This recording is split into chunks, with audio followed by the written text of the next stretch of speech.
soka sekole byasibarika ino nga tuvuddeyo twadde eruda.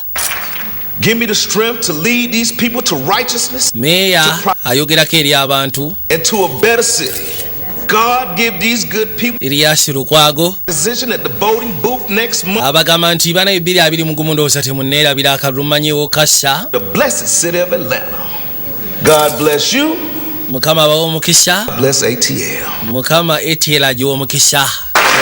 2020 temunneerabira nateera nkomawo. Musooke mbiteeke erudda. My goodness, look at this time. Yesu Kristo sokolengera akafo kano munnange.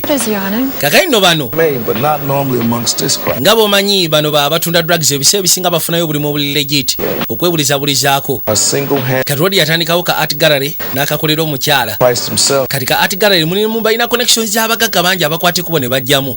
Balina ebifaananyi gye babijja ebyenjawulo ne babitunda. Cool sheep.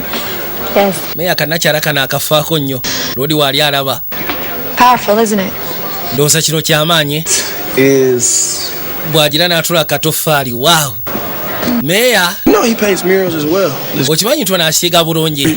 He's known to use found materials. Ebiseera ebisinga akozesa material gw'alooze ku kkubo. I feel it brings a sense of reality. Nze ndowooza aleeta sense of reality. yeah, Era ddala. of course. Of course era aleeta sense of reality. In the millions. Artists are hustling. Ate kyokka ne kibeera million kibeera worth millions. Akozesa by'abasiikanye. I just can't help it. Namala okwogera n'akwata ekkubo n'atema. Why don't you show me enough? Wamma lwaki sondaga ku bifaananyi ebirala. Along with Kikyamu kyate ekiri ku kino abadde akwatirira Lord Mayor. Tewali because bwe kiba tekirina tabu then okiguze. Nkiguze.